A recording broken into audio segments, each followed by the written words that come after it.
If you've been paying attention to the digital landscape lately, you already know there's a massive shift coming. Welcome to this explainer. So, at their latest developer conference, Google confirmed that AI mode is set to become the default search experience for users by 2026. And honestly, people are calling this the biggest change to search in over 25 years. Because of this, everyone is literally scrambling to figure out a brand new concept, Generative Engine Optimization, or GEO. Today, we're going to cut through the noise. We'll break down the actual hard data from a comprehensive new academic survey, combine it with real-world marketing insights, and finally separate the myths from reality. Okay, let's dive right in. This is the exact question causing widespread panic across digital marketing right now. Seriously, from massive enterprise tech companies all the way down to local law firms, everyone is asking, is traditional SEO actually dead? Look, for over 2 decades, the ultimate goal was incredibly simple, right? Rank #1 on a clean, straightforward page of search results. But as generative AI engines take over, that era is coming to a close. The whole idea of a single, uncontested #1 rank is rapidly becoming a thing of the past. To really understand why, just think about how a modern search page actually looks today. Those 10 simple blue links, yeah, they are gone. The new reality is that users are greeted with highly layered, dynamic experiences. We're talking AI-generated summaries right at the very top, interactive maps, sidebars packed with specific citations, and follow-up conversational prompts, all before a user even scrolls down to see a standard link. You aren't just competing for a quick click anymore. You're competing for attention across an entire curated ecosystem. This total shift in digital real estate is exactly why we need a new playbook. Enter Generative Engine Optimization, or GEO. It's officially defined as the practice of increasing a source's presence, likelihood of citation, or influence in answers produced by generative engines. Notice the profound shift in language there? It's no longer just about tricking a user into clicking your link. It's about making sure your content is retrieved by the AI, digested properly, and then actually cited or used to construct the AI's natural language response. Now, to separate the genuine geo facts from all the marketing fiction flooding the internet right now, we can actually look to a massive brand new academic survey. This research analyzed over 45 different studies published between late 2023 and July 2026. And this wasn't just theory. This extensive body of research rigorously audited commercial search engines and tested optimization strategies in heavily controlled environments. It gives us exactly the hard data we need right now to understand how these highly complex models actually value and select their content. So the most profound finding from this academic survey is that GEO is absolutely not a single ranking task. It's actually a multi-stage pipeline, which researchers are calling the visibility vector. It's basically like a complex labyrinth. You don't just rank anymore. You have to be discoverable in the initial retrieval, get exposed in the AI's limited context window, actually get cited by the model, have your facts absorbed correctly without hallucination, and then, hopefully, eventually, drive user behavior, like a click. But here is the catch. Optimizing for one stage can actually sabotage another. For example, formatting your text in a highly specific way to get cited more often by the AI might accidentally make your page look completely unnatural, making it less likely to be retrieved by the search crawler in the very first place. Crazy, right? And this incredibly complex academic concept directly translates into highly practical industry advice. As marketing experts point out, visibility will depend way less on a single ranking position and more on how often your firm or business appears across multiple sections of the search experience. Because search engines use entirely different source ecosystems for different surfaces, meaning the AI summary might cite completely different websites than the traditional organic links sitting right below it, your ultimate goal is multi-surface visibility. You want to be the answer in the AI summary, the top recommendation in the local map pack, and a trusted source in the organic links. The whole shebang. But before we talk about exactly how to achieve that multi-surface visibility, we have to address the elephant in the room, the infamous 40% gain myth. If you've read anything about GEO recently, you've almost certainly seen marketers promising that certain formatting hacks guarantee a magic 40% boost in AI search visibility. Sounds amazing, doesn't it? A magic bullet for traffic? Well, if only it were that easy.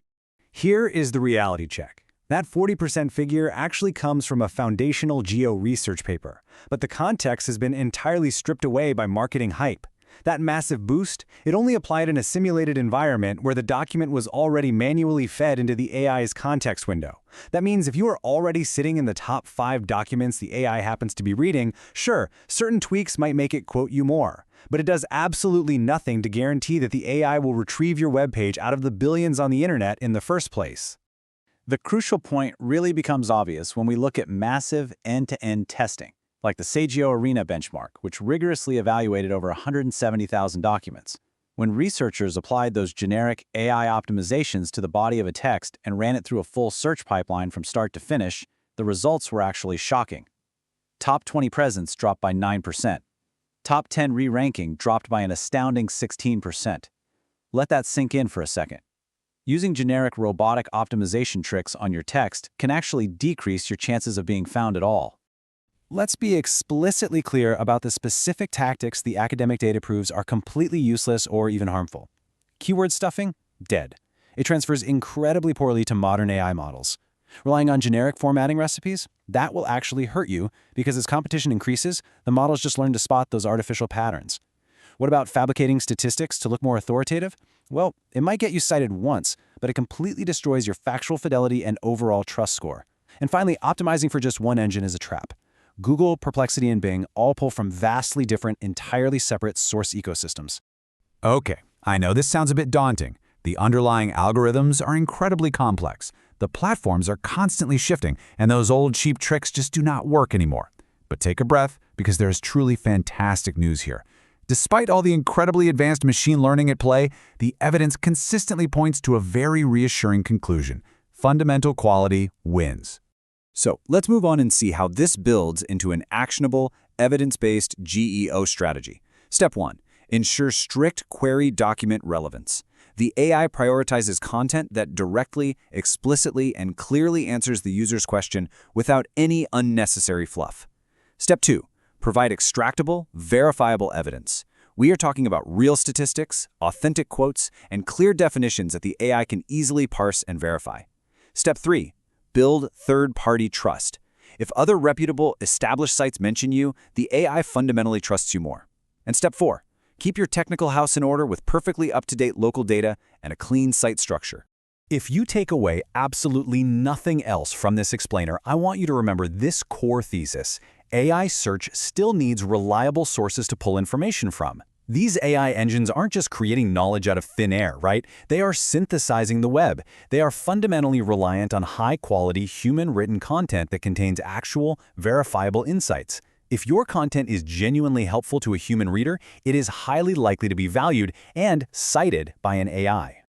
But to prove you're that reliable source, you have to project strong trust signals. Both the academic researchers auditing these AI models and the marketing professionals working in the trenches agree on these essentials. You absolutely need consistent, high-quality client reviews. You need reputable third-party directory listings and external mentions. And if you're a local business, your geographic and contact data must be totally flawless. Plus, every single claim you make on your site must be factually supported.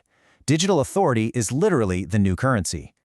As we look toward the fully integrated AI search landscape of 2026 and beyond, the path forward becomes very, very clear.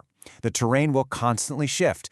Google will probably update its interface again, new AI models will undoubtedly emerge, and the visual presentation of results will just keep evolving. But the foundational metric these systems are ultimately trying to measure, that won't change. We have officially transitioned from the old goal of trying to trick algorithms with keyword density and sneaky formatting to the brand new goal of optimizing for trust and multi-surface visibility. Chasing algorithmic hacks and relying on those 40% boost myths is a completely losing battle against these highly complex, unpredictable AI systems. But building genuine authority, publishing deeply helpful content, and establishing a flawless digital reputation, that strategy is completely future-proof. So I want to leave you with this final provocative thought to guide your content strategy moving forward.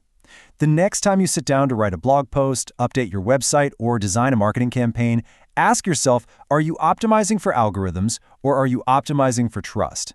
Because in the era of generative engine optimization, trust is the absolute only algorithm that truly matters. Thanks for joining me for this explainer, and I'll catch you next time.